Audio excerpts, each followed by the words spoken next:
God, oh, I need to get this. Okay. Good morning. Excellent morning. Wonderful evening. And fantastic afternoon, I believe. Yeah, I think I've covered all time zones now.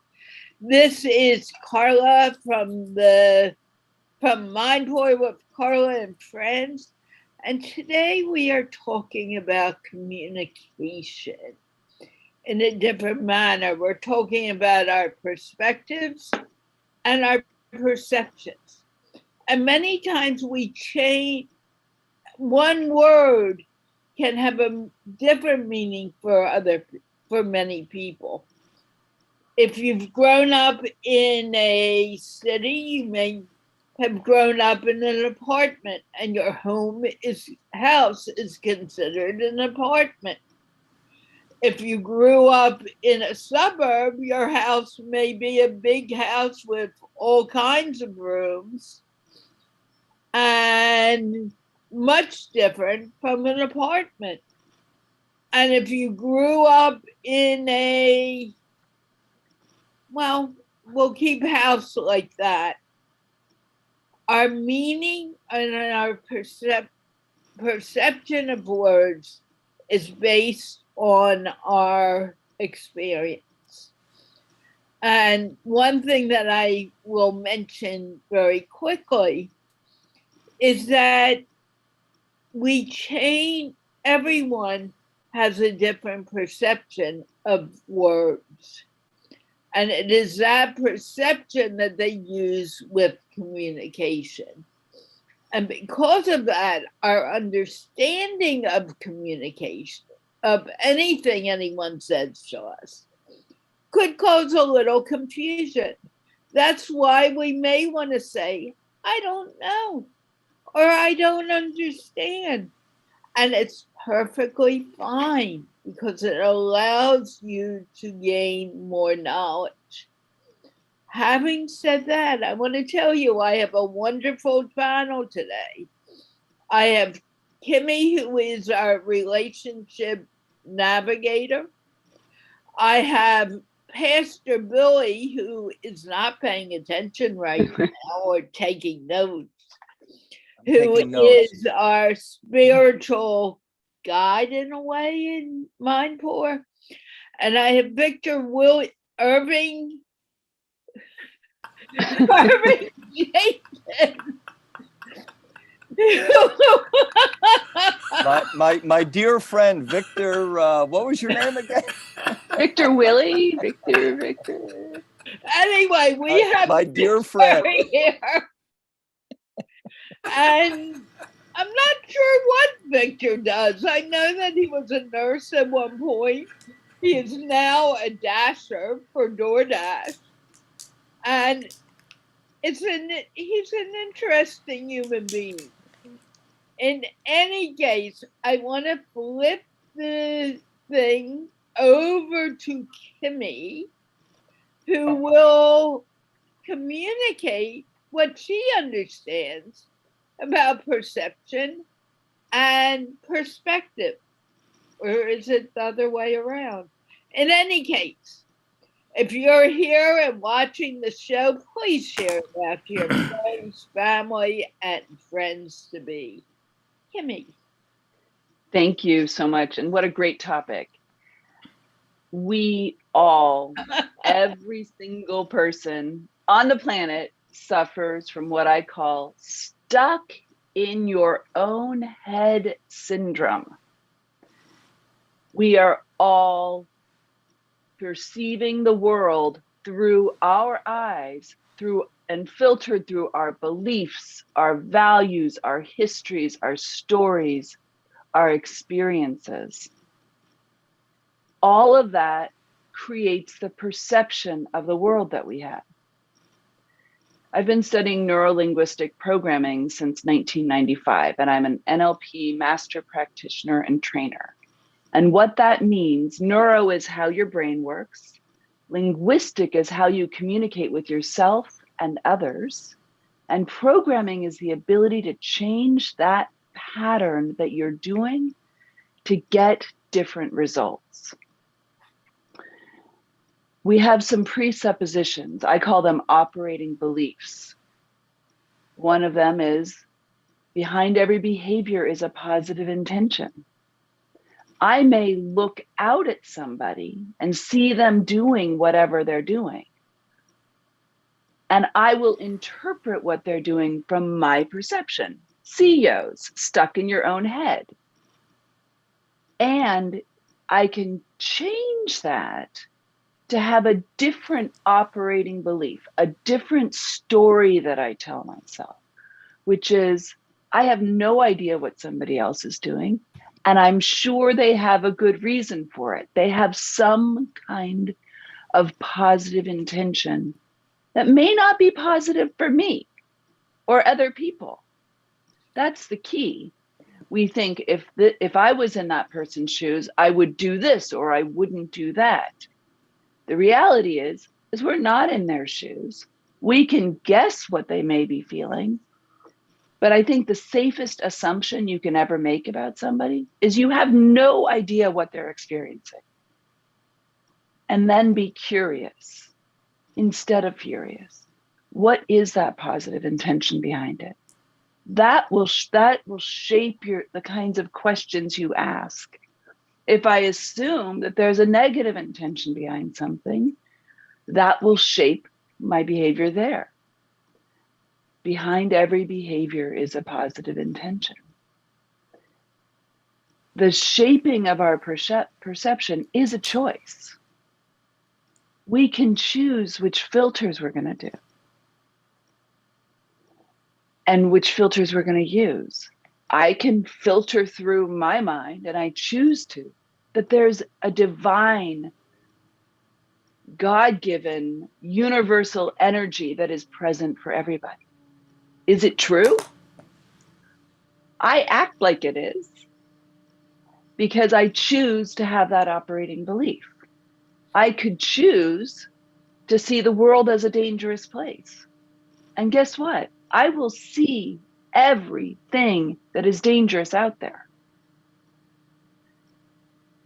depending on what I'm choosing to focus on. My specialty is helping men and women to understand each other better so they can have better relationships.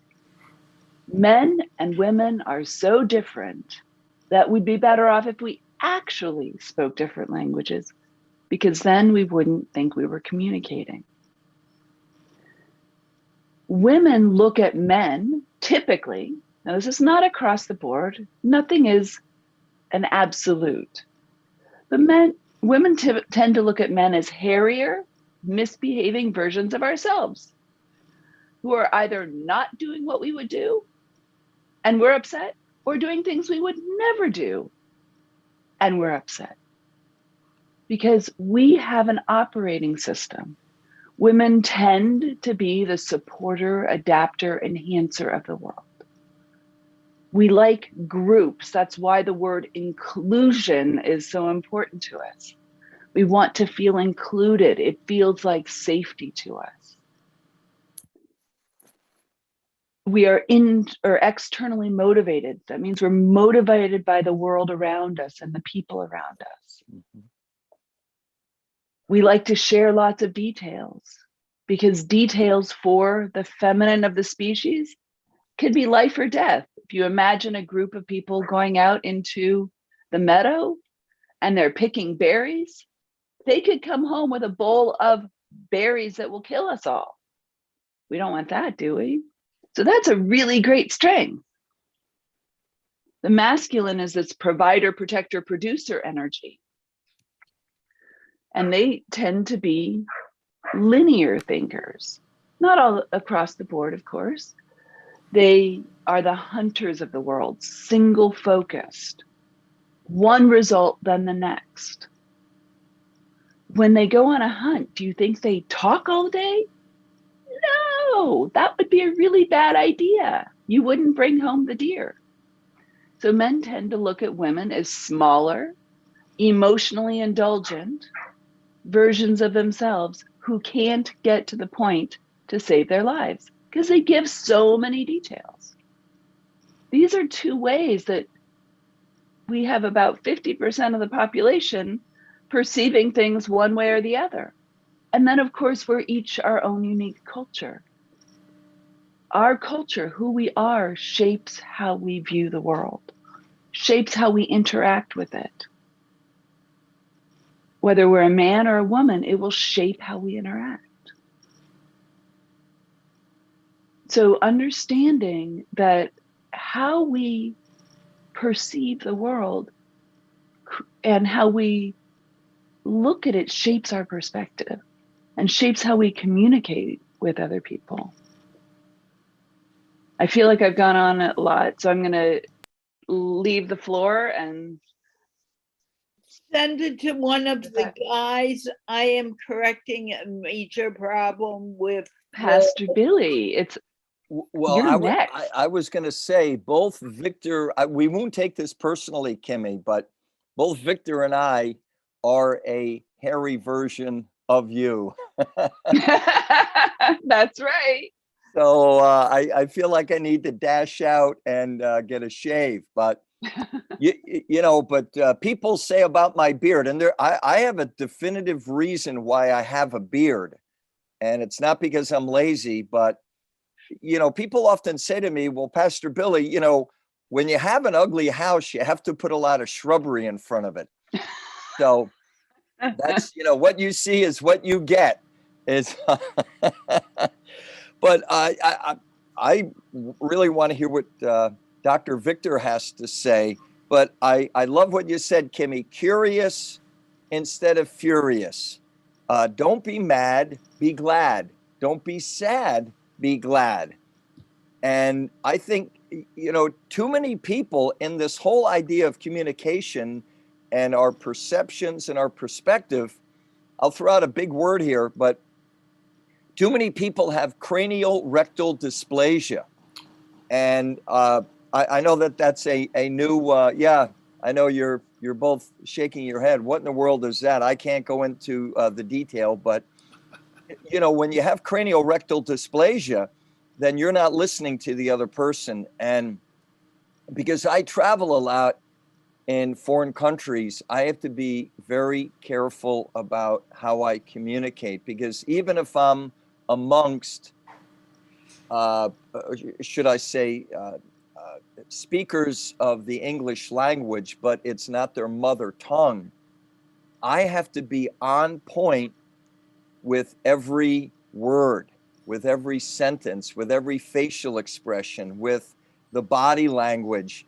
And I hope that our viewers that are, if English is not your mother tongue, then just be patient with us and listen carefully as I try to do. I just had my Iraqi team leader. I do a lot of work in Kurdistan and Iraq with the survivors and trafficked women from the Islamic State. And you just have to be very patient. I think when we're talking about perception and perspectives in communication, patience is the watchword. And you just have to sit and listen. But, if your head is not in the right place, as you said, Kimmy, stuck in your own head. Sayos? Is that how? Okay. Stuck in your own head. You're muted. Yeah. And so you're right. If you're stuck in your own head, then you're going to get very frustrated. You're going to get furious. You're going to be mad. You're going to be sad. And so patience. And, and I'll conclude with Kimmy, you're talking about male-female communication, and patience works there too. Oh, yes. I mean, us guys that are XY of males, we have that X. In fact, that comes before the Y. I always say that to my daughters and my wife. The X in me always comes first. I'm like, the Y is like this trailing bag of bones that I have to carry around every day. But we need to be good listeners. We need to be patient. We need to be kind. As that great theologian John Lennon used to say, all you need is love. All you need is love. Love is all you need. And by the way, he got that from Jesus Messiah. And and love, I'll talk more about love in a minute, but love has to be the basis for our communications. Victor, over to you. Love is certainly the basis for my communication. As I ponder things that Kim mentioned, she mentioned something to the effect like each activity is generated for good or something like that. Does that have that right? Behind every positive and behind every behavior is a positive intention. We may not know what it is, Right. but there's behind something every behavior positive. Let's speak to that particularly. Behind every behavior is a positive intention. Yeah. That positive intention was communicated to me by a coach that I work with. I've been working with him for years. And he says that every human being, and human being as an individual, is a part of every group that you described, the men, the women, they're all, in every group is an individual. And each one of these individuals are afflicted with a terminal condition called looking good and being right. That's looking good and being right. And if we had to choose between the two, I think that being right is a bigger motivation. So what does that actually mean? That means that if someone is doing something different from how we would do it, then they're wrong. And if they're wrong, we have to make them right. Each of us take it upon our shoulders to correct the wrongs of the world in our view. And in reality, until we are able to face a diverse opinion, a diverse situation, or a situation with which we disagree, until we're able to face that with the same aloofness as we face something that we agree with, we're going to be forever damned trying to control everyone. And I believe that this desire to control other people is terminal. The controlling part, I take an extreme view of it because something that everyone thinks is valuable, each of us thinks it's valuable to apologize when we do something wrong. Each of us think it's valuable to empathize with another person when they're in an unfavorable outcome. But don't you know that those two things are also forms of control? And we all want to do it. I tell you what, if I could control that spiritual part of me, that subconscious part of me, I'd be in a lot better shape than I would be trying to control Kimmy or the pastor or Carla. So I've learned to live with whatever outcome appears in my space. I live with it, and sometimes I get criticized for not being more involved in it or not caring more. But at the end of the day, if I'm not at my best, then I can't deliver goodness to anybody anyway, and I'm addicted to living goodness, which again is a form of control. Yeah. I thought one of the items that I like to teach on, and I've been taking good notes, Carla, just so you know I'm not distracted, I'm fully engaged. We have to give up the right to always be right. I'm sure that everybody here on the panel today and those viewing, we know people, they always have to be right. And I always say, guess what? You're not always right. But there are some people that we need to teach them lovingly how to give up the right to always be right. You know, and here's a classic illustration of this. You know, maybe you're in the middle lane and that you intend to go straight, and all of a sudden you realize and you look at your GPS, oh shoot, I need to go left. And so you kind of edge over into that left lane, and then some individual, mostly men, all men, will roll down the window and shout at you and, you know, expletive deletives. And I always look at them and I always say, so my brother, God bless you. I love you. And you've never made a mistake. Thank you very much. It's like, you know, you had to be careful because they may pull out their Glock and shoot you, you know, particularly if you're in the hood where I pastor, which is more, it's a neighborhood, but it's more hood than neighbor. And so we have to give up the right to always be right. And we always taught our 5 kids that learn to control yourself, otherwise others will control you.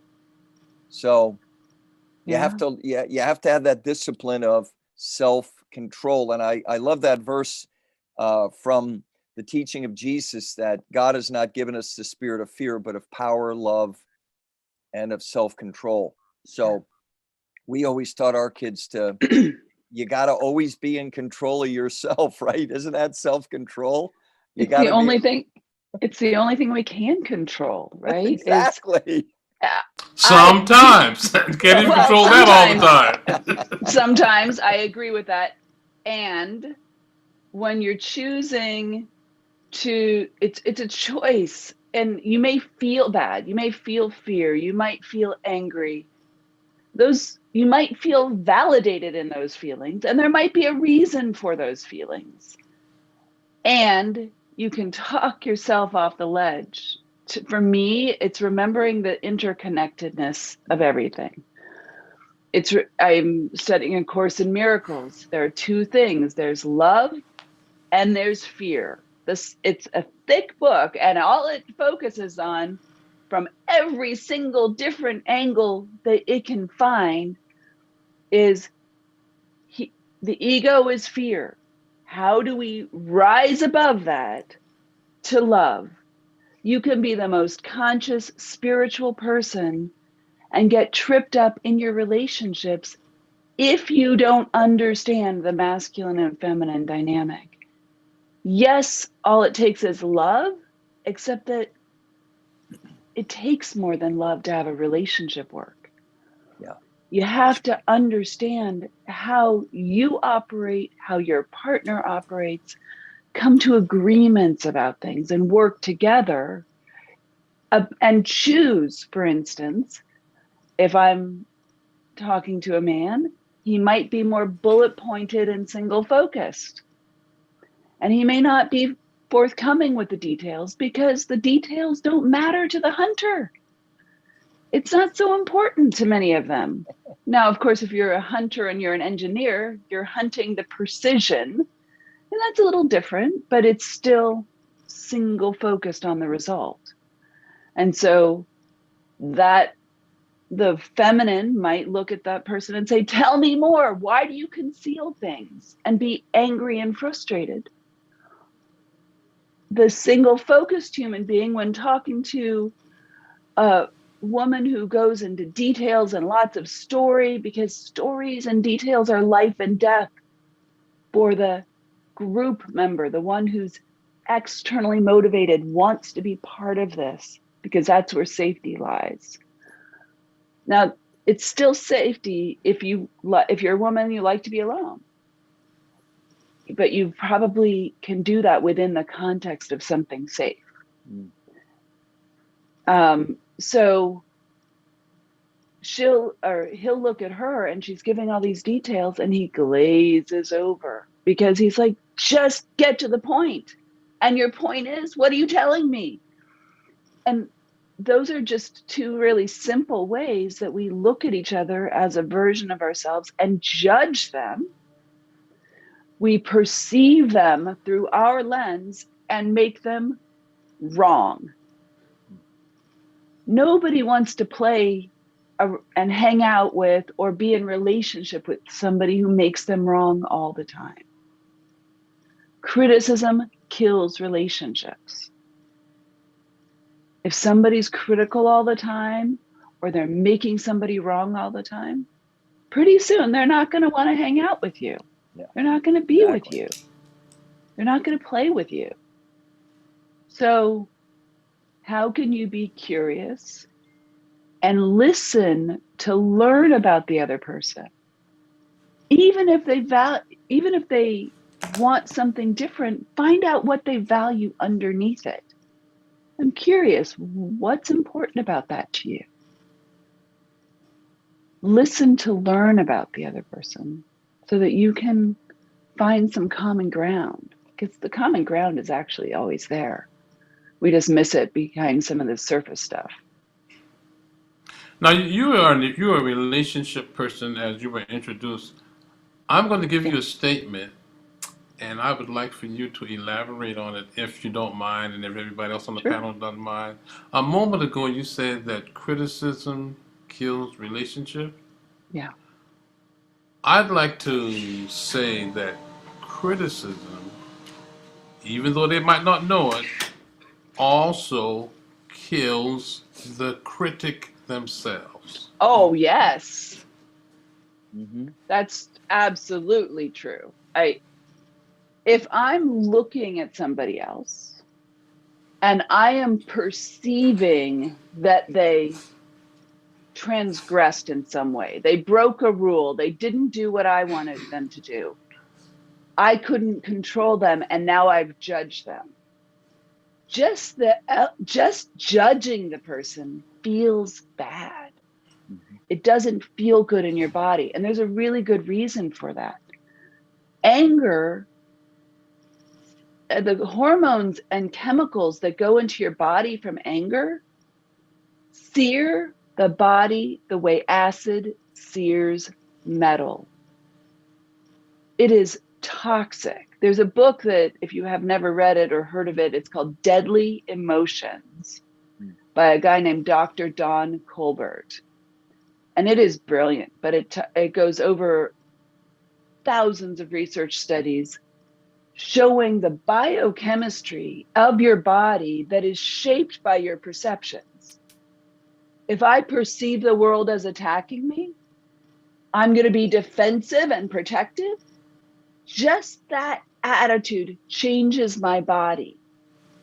It puts my body into fight or flight mode. Yes. Instead of health and wellness mode. I remember watching a show about centenarians. These are people who've lived over 100 years with my grandmother. And there was this one person who said, well, everyone I know with a negative attitude is dead. You know, Okay. it's not so much what you eat, it's how you think about what you eat. This is going to kill me. This is bad for me. You've got all these stories in your head, and yeah, some of that, you know, you eat chocolate cake every day, all day long. Your perception that it's nourishing to your body probably is not true. And you're probably going to get sick over time. However, if I eat some chocolate cake and I say, oh, this is so bad for me, I'm feeling bad about it, I'm perceiving that, those chemicals, whether or not I take a bite of that cake, is toxic for my body. Yeah. Yeah, that was the theme of the movie. If our viewers or any of us have seen the movie Supersize Me, that was the guy who went, he ate nothing but McDonald's all 3 meals a day for what, I think it was 40 days or 30 days. And after like 2 weeks, he went to his physician and he said, what have you been eating? You know, you've got a gut, you gained 30 pounds. Your cholesterol is through the roof. If you continue this diet, you know, you're going to die. Your liver has turned to jelly or jello. And here's something I want our panel to do. This is a funny story because I love funny stories, right? And I know Carla does too. But in our church, we have a guy. I hope he's not watching. I won't mention his name, but this guy is so negative. I mean, if you say anything, if you say up, he'll say down. If you say black, he'll say white. If you say yes, he'll say no. If you say no, he'll say yes. So, I mean, I love this guy. I spent a lot of time with him. He's a dear brother in Jesus.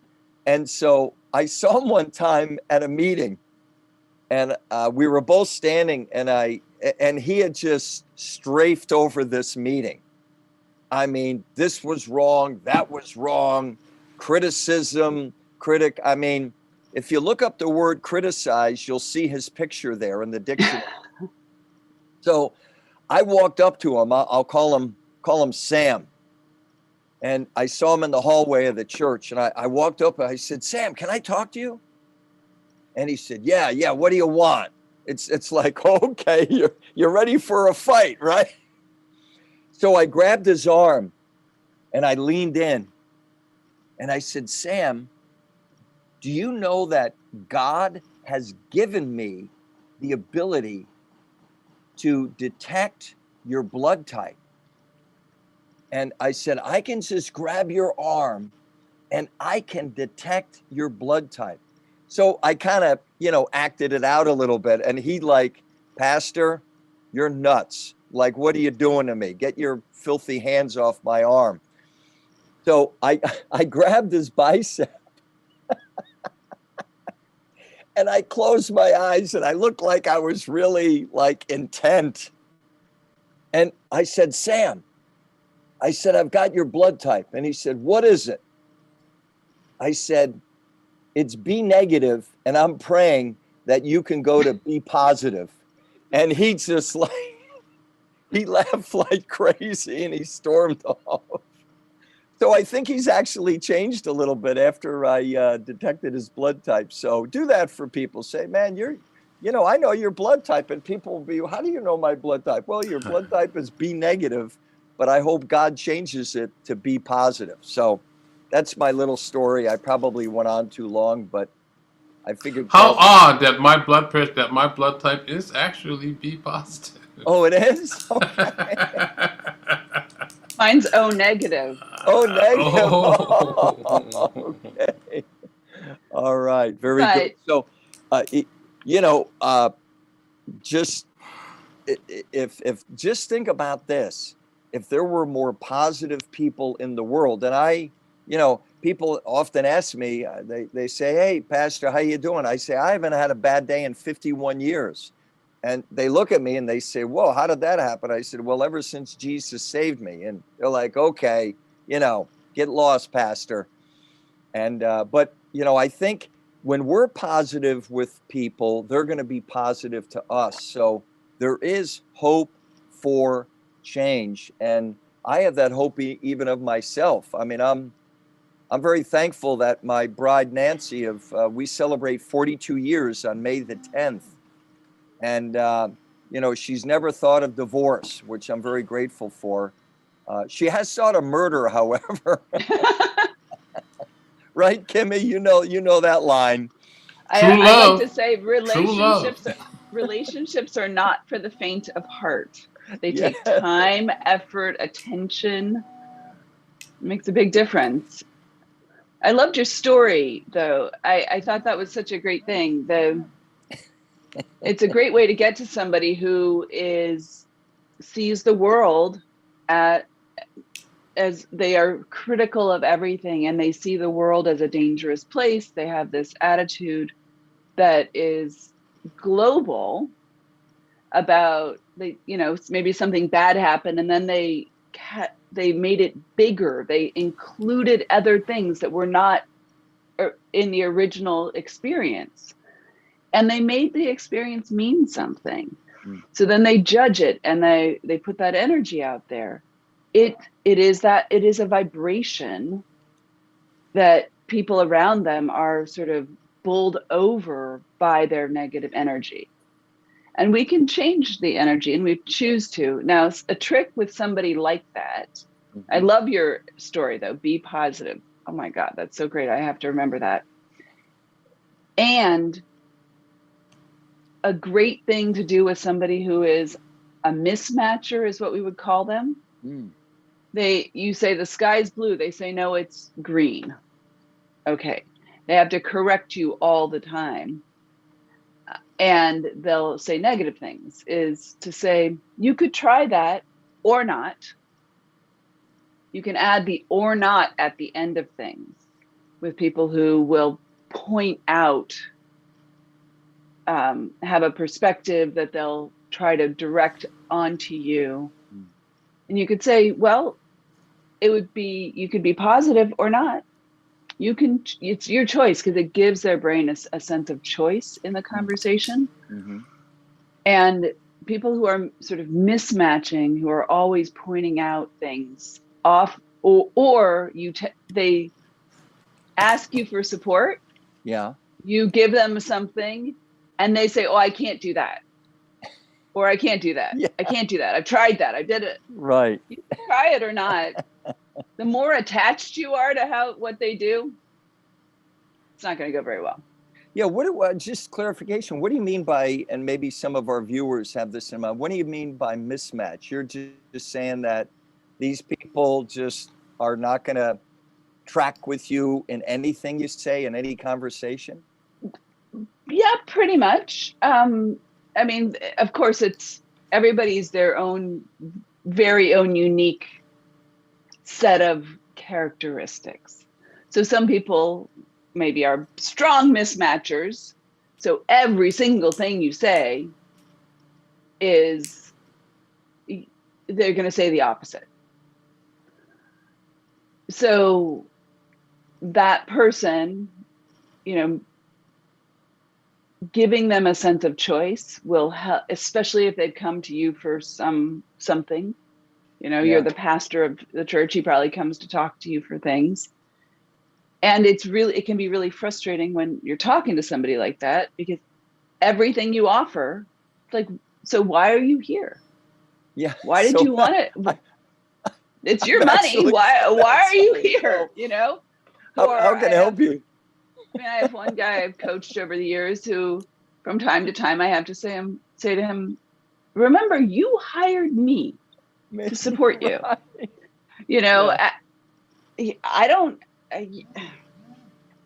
Yeah, well, let me just jump in with another. Yeah. I remember I had a couple sitting in my office, and the husband was saying, yeah, it's my wife's fault. And then the wife would say, yeah, it's my husband's fault. So I looked at them and I said, so basically, I said to the husband, you think you're always right. He said, that's right. And I said, another way of saying that is that you're perfect. And then I looked at and he said, that's right. And I looked at the wife and I said, so you think you're always right. It's always that guy's fault. Yeah. So you think you're perfect. And she said, that's right. And I leaned forward and I looked at him and I said, this is one of the imponderables of the universe. How come two perfect people can't get along? And they looked at one another and they were like, it just freaked them out. They didn't know what to say. And, right. But, you jump in the middle of their hot mess and you say, look, you need to give up the right to always be right. But we don't like to give up that right because we always want to be right. Right? Clearly, the two of you are in the profession of dealing with people who may or may not have this negative attitude, which I am not. Coming from the aspect of the person who is meeting someone who's negative, I personally tend to take a little different strategy. I realize that just like me, the person I'm talking to is interested in looking good and being right. Many times, the person that's negative feels justified in their position. Remember earlier, I said that sometimes we will sacrifice being right for looking good, which means that if you have a position that's unpleasant, then you're going to justify having that position because it makes sense to you, even though it might not make you look good. So, as a person who is not in the profession that you are, what I have tended to adopt on the rare, very rare occasion that I meet somebody who's negative, and the two of you may shoot this down completely, but this is how I deal with it. I employ a strategy called I just live with it. And by living with it, I just simply listen to them articulate their negativity, hear them justify their negativity, and do something that few of you have ever seen me do, which is I learned a while back from somebody, it might have been my father, that says, you can sell a man anything if you listen to them long enough. So as I listen to this person justify why they're negative, articulate their negativity, in order for me to impact them, which as I said, we all want to control other people in some degree, the way that I do it is by listening and listening and listening and listening. And when I find that when you listen to people, there's this unspoken belief that you're for their good, or you wouldn't be listening to them. I mean, people that you listen to, you care about. So people that listen to you, you think they care about you. When in reality, the only thing I'm caring about is getting you on the positive vibe. Yeah. Wow. I think the listening is really important, Victor, and the person in the room who has the most flexibility to be able to adjust given the context, given what's going on, that person has the most control. And it's not control like I'm in charge. It's that there's an energy that inspires. I was going to say commands, but that's another word that's sort of in that gripping control area, but inspires or influences the people around you. Because if you're truly listening to somebody, you can find out what's driving them. Yeah. And you can, a lot of times people just need to be seen and heard. I mean, sometimes that's just it. Yeah. I mean, since it's Carla's show, let's let her say something. Yeah. Sorry. Yeah, Carla, this is your show. Sorry, Yeah. we have bootlegged your show away from you. Actually, You've been so patient. I was trying to fix a major problem. This show went on to the English show with all the English show information. So you will find it, but you'll find it on my profile page. You may find it in LinkedIn, and you can find it on YouTube for sure, but it will be called the English show because I cannot edit it at all with how it's broadcast. So I found it. Yeah, please share it out. It will not be Mind Board with Carla and Friends today. Yes. You just said something, Carla. I always try to memorize one quote a day. And one of the most recent quotes that I memorized is, we don't have problems, we just have opportunities. So you said you just had a major problem, but I like to teach people that, hey, we have no problems. Remove the word problem from your vocabulary and your dictionary. Just go in and, cut it out and replace it with the word opportunities. I mean, I deal with problems in 18 countries. I've got 100 Afghans that are currently living in safe housing in Islamabad, Pakistan, that have escaped after the fall of Afghanistan and the fall of Kabul. So I have these 35 families, a little bit over 100 people, and I'm responsible for feeding them, for safe housing them and their medical care every month for the last 7 months. So some people would say to me, hey, that's a problem. And I would say, no, it's not. It's an opportunity. You know, it's an opportunity to love these dear folks who, because they were from a minority within Afghanistan, and I was able to communicate with them and then evacuate them out of the country. It's an opportunity, not a problem. And the reason I say that is we talk about the perspectives and perception of communication. I know when I used to use the word problem, it would weigh me down. I mean, I would just, oh man, I've got this problem, I've got that problem. But again, perception, perspective.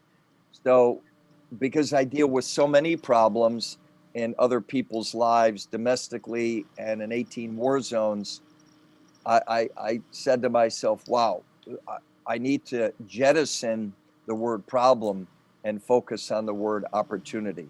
Anyway, just in my humble opinion, IMHO, as they say in the texting dictionary. That's what that means. Another opportunity that has come about is that you may not be able to see this show anywhere but on YouTube, because there seems to be an issue going on that I have no idea what's going on. But I am hoping that on YouTube, if you go to Giggle Fest University, the whole show will be there. And I probably would have made it a lot easier. I don't know.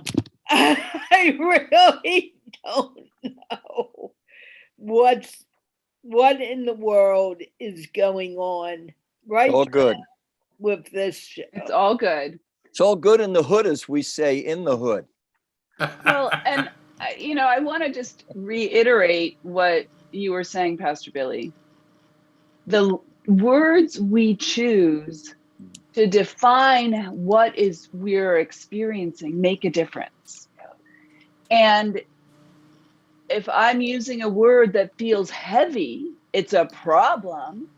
Or I've said something like, I've failed, it doesn't inspire me to do something different, or it doesn't look for opportunities, then I'm going to see, or I'm going to experience things in a way that maybe would be less pleasant for me.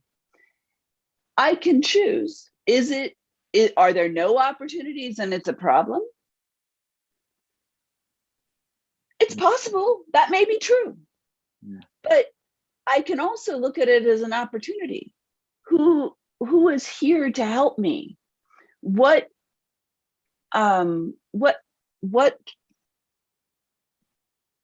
is going to show up in my space?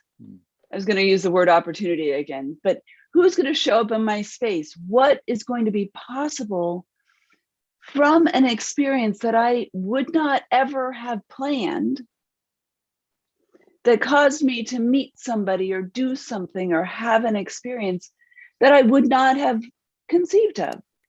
If I look for opportunities, you're going to find them. So what you tell yourself about anything, when I'm talking to relationship couples or somebody who's single or in a couple, it doesn't matter. I'm like, if they're single, this is an opportunity for you to get clarity so you can meet somebody who's a good match for you. You're in a relationship, this is an opportunity to learn new skills so that you can create the kind of relationship you want. I could say this is a complete disaster, and that's going to inspire them to take action. Not.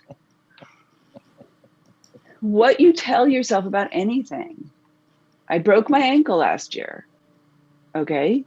I didn't walk around saying, I broke my ankle and I'm going to be in pain forever. Your brain believes every word you tell it. Yes. I said, I broke my ankle and I'm healing. My body heals well. And guess what? I walk just fine, as if nothing ever happened. Mm. And it's because I didn't make it a bigger deal. I took less attention off of it, or from the situation. I took less of my attention. I pulled it back and chose to focus on something different. What you tell yourself matters. The words you use matter. Yeah, if I may jump in, and I love that because I love to talk about self-talk. Self-talk. I don't know if that's the right lingo, but people, I think that's, I mean, if you want to talk about the etiology of negativity within people's heart, soul, mind, and conscience, and in their spirit, I mean, it's probably because, their family around them was saying, oh, you'll never amount to anything. And then they grow up, and guess what? I'm a self-fulfilling prophecy because I never did amount to anything. And so self-talk is so important. In fact, and it's always amazing because God just drops people into my life. And so I'm at a church celebration of another church, a sister church, on Sunday afternoon, right? I think you'll appreciate yet another story, and I'll be brief because brevity is next to godliness here. Because Spoken pastors, like a man. Yeah, right. So, I always tell people, look, I try not to be an obnoxious pastor. The worst thing in the world is to be an obnoxious pastor. But, I like to share with people. And so I'm out in the parking lot of this hotel where the celebration was. And, I'm talking about my faith. And there were two parking lot attendants there, Pat and Mike. They're working off of tips. So Pat and Mike, how you doing? Hey, who are you? And, I had my clergy collar on. So as I said goodbye to them, I said, hey, can I pray for you guys? Hey, yeah, sure. Well, you can pray for us. And, they were just cutting me down. They were saying silly things about me and so forth and so on. And, well, you don't really have a church. You're just one of those bootlegger pastors. And I said, no, I really do have a church. And so as I prayed for them and I said goodbye, I turned to them and I said, hey, Pat, Mike, Jesus loves you and has a wonderful plan for your life. And Pat looks at me and he said, wow, that's really good news because my plan for my life really sucks. And I was like, yo, Pat, can I quote you on that? And he just, of course, Pastor. So, hey, my plan for my life really sucks. I mean, even though we know that all work has dignity, right? But he just went on about, look, here I am. I'm a parking lot attendant. Okay, I'm living off tips and so forth, which is, there's dignity in every work, right? Even as a pastor. So, but I was able, when we're talking about communication, perception, and perspective, because of that comment, even though the three of us were laughing like crazy when he said that and almost on the asphalt, that gave me the opportunity to peer into that man's soul and say, Pat, I just want to say, I know right where you're coming from. And so isn't it interesting? And I find that often in my daily interactions and confabulations with people, is that so often what they say is a window to their soul, whether it's positive or negative, right? I think all of us would agree. And Victor, jump in there, brother. No, I was just thinking as you were talking about you didn't want to be an obnoxious pastor. It reminded me of this story that my pastor told me. This pastor was driving home with his wife one day. He had given a pretty decent sermon that day, and he says to his wife, she says, honey, I wonder how many truly outstanding preachers there are out there. She just looked at him and said, well, I don't know either, but it's probably one less than what you think.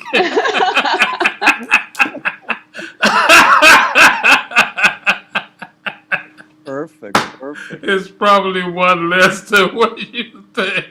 I just couldn't help when you said what you did about you don't want to be an obnoxious pastor. Yeah. That just Right. that just floated right up to the top. Well, and I always tell the joke that, as long as I've been pastoring, every time when Nancy and I were first married, she said, "Look, every time you preach a bad sermon, I'm going to put an egg in a box and I'm going to put it under our bed." So, the years went by, and one day I'm cleaning out from underneath our bed, and I see a box, and I pull it out, and it says Pastor Billy's sermons, and I pulled it out, and there were 3 eggs in it, but like a few $1,000s in cash. And I was like, what the heck is this? And so I went to Nancy and I said, I'm really encouraged because, we promised years ago, every time I preached a bad sermon, you'd put an egg in a box, and here it is. And I said, but what's all the cash? And she said, well, every time I get a dozen eggs, I sell them. That's where I get all the cash from. But that really didn't happen. But it's a fun story, nice though. Story, isn't it? It's a nice. Yeah, one less than you think for sure. It's people call me the Rodney Dangerfield. Do you remember that Borscht Belt comedian Rodney? Get no respect, man. I don't get any respect. So people call me the Rodney Dangerfield of pastoring. I don't get any respect. I just self-deprecating humor and all that. So it's anyway. Back to you. Well, I think humor is a great, and playfulness is a really great way to approach people. From time, especially as a pastor, people can come to you and put faith or judgment onto you and what you're doing, and it kind of softens it so people can hear you. Yeah. Yeah. Yeah, and the old adage we all learned, I learned it from my mom, Norma. You can catch a lot more people with honey than you can with vinegar. I think. Did everybody get that from mom or dad or family unit? Yeah. So my best friend used to say it all the time. Yeah. I love honey. Honey. So. Yeah, you win them over, and that's. I think people often want to learn a language, or they want to better themselves because they're judging themselves too. And so they want to develop themselves. But if that self-talk will eat them alive. And if you can't be playful about things, that'll eat you alive. Years ago, I was living in LA, and there was a kiosk outside down the street from where I lived, from a printing house, and they were giving away books. You can't afford the luxury of a negative thought. And they had stacks of them out there. So I would take armfuls and put them in my car. And when I saw somebody at a traffic light or at a gas station who was really pissed off and angry about something, I would toss the book onto their seat. You can't afford the luxury of a negative thought. Your body goes into fight or flight or joy mode or health and wellness, and you can control that. It's training. The ego mind, all of the criticism and all that stuff, oh man, it can be fierce. And the closer you are to trying to change your perception and think positively and not be judgmental and forgive others and all of that, the louder this voice will get. Isn't that fun? So it gives you more opportunity to forgive yourself for even thinking those thoughts in the first place. And it's about training. It's a daily practice. Gives you more opportunity to forgive yourself for even thinking those thoughts. That was a point that was worth repeating. Yes. Very good. How did you do that, Carla? That immediate throwback. Carla's still trying to figure out that wonderful opportunity that has just dropped into her life in the last hour. That wonderful opportunity. So Victor has to run. Thank you, Victor. Take care. All right. I have the Bye. opportunity link. People can watch the show on YouTube, and it is the whole show now. All right, Okay. that's great. Hey, I And think I'm we're going to overtime. send- I think we're over time, and Victor had to go. What a good conversation this morning. Yeah. I am going to put the YouTube link in the Zoom link now. Where are you going to put it? In the Zoom link, and I'll also, let's go off there before I, Oops. Okay. are you guys, do you want to have some closing remarks? Where did I think he must have had to go. okay, I will put it. Bye, people. We'll see you on Thursday.